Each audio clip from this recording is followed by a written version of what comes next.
Welcome to Pimpy's Investment Chat, where we keep investment talk simple. And here's your host, Pimpy.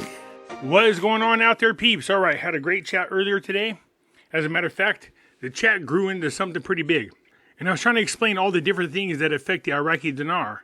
And they were like, why don't you do a video about that so some of us know what it is we're looking for? So here I am. So let's go over today's news quickly, but at the same time, I'm going to show you a couple of things that I am monitoring. You don't have to, but you're welcome to do so, because all of it affects the Iraqi dinar. All right, so let's get into this. Before we get started, do me a favor and hit the thumbs up button. And if you're not a subscriber, please do so, because when you do, it helps out the channel, and I certainly do appreciate it. If you're thinking about buying gold and silver, head on over to our friends at Money Metals Exchange. The link will be down below in the description.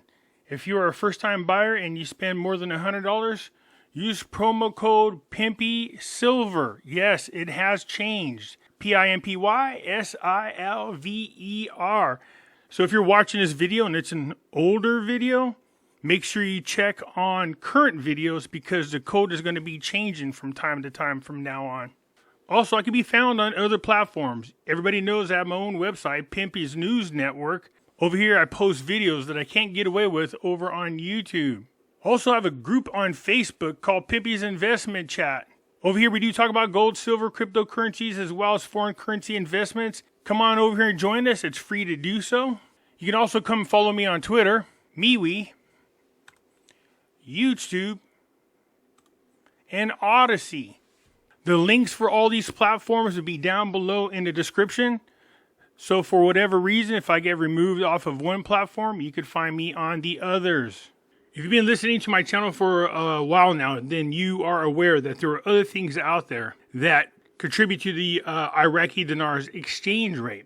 Obviously, the economy is a big factor in all of this determination. So let's go over those things that contribute to the Iraqi economy. Okay, first of all, this is interesting. The government advisor, Iraq's foreign debt amounts to $20 billion. $20 billion. That doesn't seem like very much. If you think about the report that I did, where it talks about Iraq was spending $1 to $1.5 billion per month buying Iraqi dinar off the open market. If they're spending that kind of money just to remove the currency off the market, then obviously they can afford to pay this debt down really quick. I don't know of anything, and I mean anything, that you could pass on to a future generation more than having a debt-free nation. Since the Iraqi government revealed on Sunday that Iraq's foreign debt amounts to about $20 billion, indicating that these debts will be paid within the next 7 to 8 years. They can obviously do it sooner if they wanted to, but 7 to 8 years isn't very long at all, barring any major incidences. As I stated earlier, Iraq was spending $1 to $1.5 billion every month off oil revenue just to remove currency off the open market. So I think if they really wanted to get crazy, they can go in there and pay this off in a short period of time. No, I don't expect them to pay it all off in 1 year. But to me, if you could do it within 4 years, that'd be awesome for the Iraqi future generation. So here we go. Here's the fun article.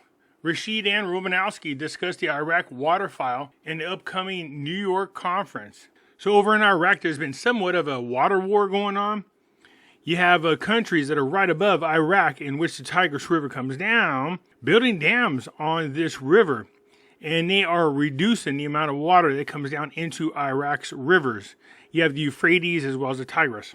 Now, for those of you who are Christians, then you must be flipping out a little bit about the Euphrates River drying up, because we all know what the Bible talks about when it comes to prophecy, that once that river dries up, some of the fallen angels are released, and they join up with the army of over 200,000 soldiers and take out 1/3 of the Earth's population. I'm not even kidding. They have been monitoring this lost city that Iraq forgot about, that's underneath the Euphrates River, that is now exposed. The way the prophecy goes, that once that river is dried up and it exposes this city, you will then see these fallen angels. But if they don't come out today, well, then let's talk about the other things that's most important when it comes to Euphrates and Tigris rivers. And that is, a lot of farmers depend on these rivers. And the fact that a lot of their water is being restricted as far as the flow is concerned from up above, it prevents farmers from doing what is necessary to keep their crops alive, and it affects the overall agriculture of Iraq, which is one of their major exports. Not to mention the Tigris River, and I'm pretty sure this would include the Euphrates River, are some of the most contaminated rivers out there. And people drink from it, they bathe in it, they work in it. So it's really, really disgusting. So this New York conference is talking about what they could do to help clean that up as well. You can see right here in this article, it says, Rashid pointed out, according to the statement, the importance of the New York Water Conference adopting radical treatments for the water file and climate change, as Iraq is one of the countries most affected by water scarcity and drought. Not that I want to get into the whole climate change things.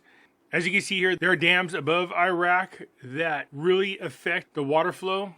So right in this little section, you have Turkey as well as Syria before it even gets into Iraq. At one time, a few years ago, Iraq was talking about blowing up those dams because they felt like these people were purposely holding back the water necessary to keep the agriculture alive in Iraq. So now Iraq is talking about building their own dams to keep this from happening in the future, which I think is a great idea.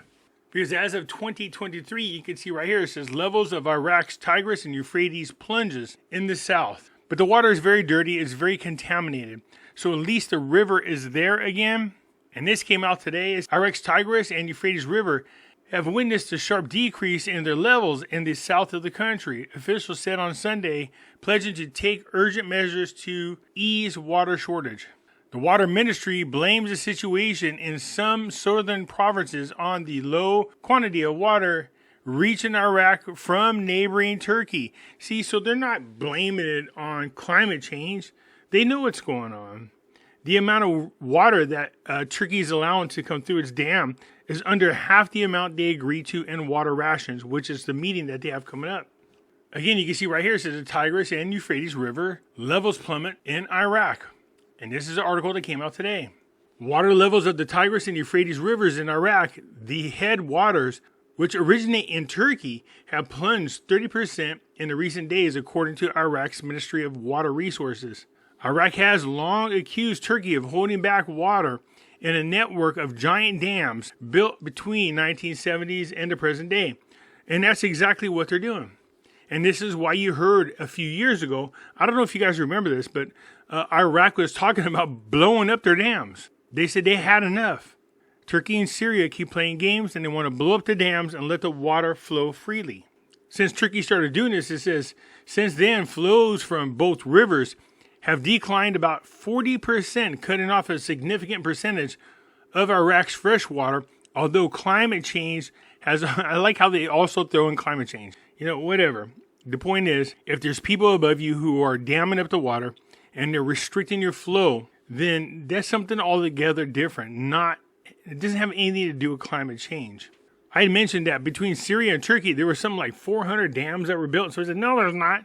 Yeah, there is. This is just a map of major dams that were built in Turkey as well as Syria. You see the red upside down square means existing dams. And now you have green dots, which means planned dams, which means they're gonna dam up even more of the water.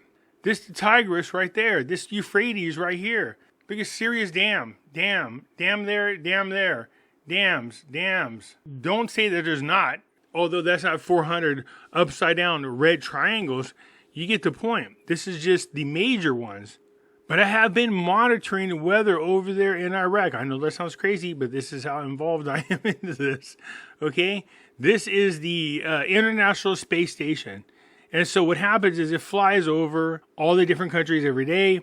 And we're about to be in Sudan. If you look at the weather patterns, there has been a lot of rain.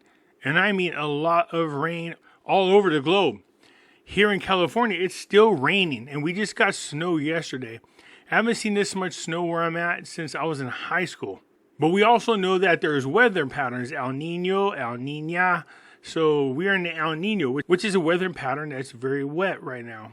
Now, the cool thing about looking at the radars on the ISS website is this. You can monitor the weather patterns or what is going on currently around the world. Here we are in Sudan. See this? See the clouds? It has been raining a whole lot in the Middle East, just like it is here in the United States. You can see clouds for miles and miles and miles. Now, that doesn't mean the end of the drought It just means currently they're getting a ton of rain. Where we live right now, our capacity for the rain is at 90%. 90% of where it is normally. But our snowpack is over 200% for the year. So this is the weather currently for Sudan. As you should be aware that Sudan is right next to Saudi Arabia, which in turn is right next to Iraq. And you can see right here that this is the weather pattern in Saudi Arabia. Anyways, I don't want to bore you with this. I'm just trying to say that there's a ton of rain falling down right now in the Middle East and has been now for weeks. So if you look in the map right here, here's Sudan, here's Saudi Arabia, here's Iraq, and then Iran. So they're all getting plenty of rain at the moment. If you come over here to Relief Web, it talks about what is going on over there in Iraq. It says, early season dryness in the north, above average rainfall elsewhere. Above average, that's the same thing going everywhere. Below average in 2022 cereal production harvested due to drought and policy decisions. Important requirements increasing. High food import bills cushioned by oil reserves. So there is above average rainfall right now. And this is around the world, by the way. Our reservoirs here in California, in a matter of 6 weeks, went from 30-40% of full up to 80-90% within a matter of weeks. And now most all of our reservoirs are almost at 100%, but our snowpack is at over 200% of its average. So the United States is going to offer to Iraq types of water treatment, and they are building their own dam, a pretty big dam as a matter of fact. And it should be no coincidence that they're building this dam right where they plan to build a so-called future city. So one of the issues that Iraq has with the United States is restricting their currency flow. And they have been accused of laundering money as well as financing terrorism, whether directly or indirectly. But if they're giving money to Iran, circumventing our sanctions, and then in turn Iran is financing terrorism, then you can see how Iraq is punished for being indirectly involved with terrorism. You can see this article came out in the future, February 27, 2023. Al-Qaeda-Iran Tactical Alliance laid bare by the UN report on terror groups, de facto leader, and no, I'm not going to try to pronounce his name. Now, call me crazy. I always thought this guy was one of the so-called hijackers, but apparently he is still alive today. Just throwing that out there. I remember a gentleman speaking long before the 9/11 attacks, warning us that he was told by the Rockefellers that this type of thing was going to happen. And they want all of us to be afraid of the boogeyman when we don't need to be. They use this as an excuse to take away our rights. Anyway, it says for decades, the entire world was under threat from an insidious group, which at its peak claimed the lives of thousands through a series of bombing and attacks, including the event on September the 11th. So, Iran is giving terrorist groups money.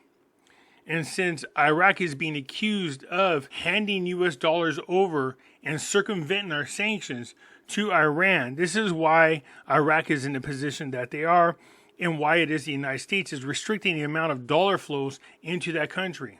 Iraq has one of the largest gold reserves in the world. And the crazy thing about it is most of the gold is on the surface.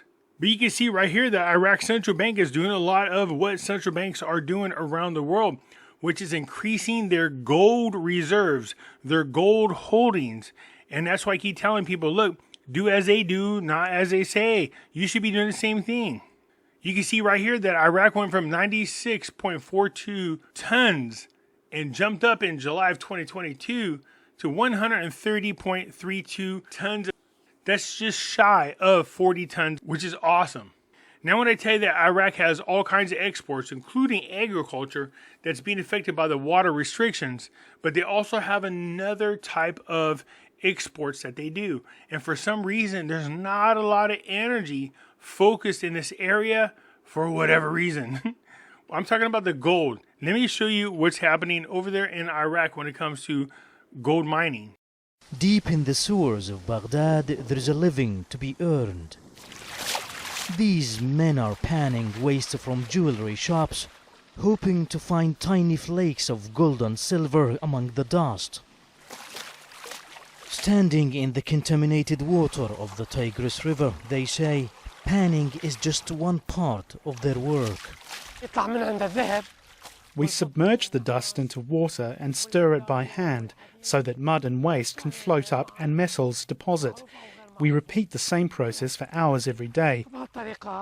We must be very careful because some metals are very light and can float up with water. We then accumulate the flakes to be smelted later in ovens. Those ovens are operated in this decades-old workplace in the city's River Street neighborhood. They run for long hours by smelters without proper safeguards. Smoke and soot fill the chambers and cover the rundown building. Hussein Jassim has been in the business for 24 years. As you can see, we are surrounded by all dangers: fire, smoke, waste and rubbish. The place was set on fire in the past. Our health has been consumed, and most of us have had severe injuries. Doctors always advise us to quit, but we have no other choice. It's so tough here, but life is ruthless out there. They each risk their lives for about $20 a day, and the work is infrequent. These refined pieces were recovered from piles of dust. This chunk weighs less than 1 kilogram, and it usually takes a lot of effort from the whole team here to extract it from dust. It gets dipped into nitric acid to extract its gold and silver. Those metals are then sent back to the workshops they came from to produce more jewelry.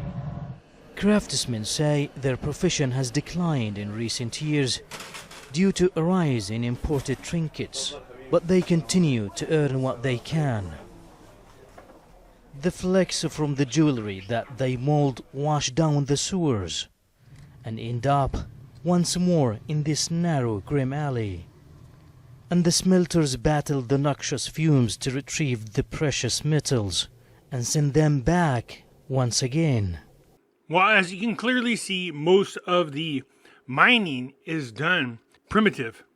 It's not to say that Iraq doesn't have any real mining companies there, but they don't. And although this report is trying to claim that these people are grabbing metal flakes, the Tigris and Euphrates River have a ton of actual gold sitting on the surface, and there's only a couple of small companies there that are mining these areas to the point where gold is the second largest export for Iraq next to oil and gas.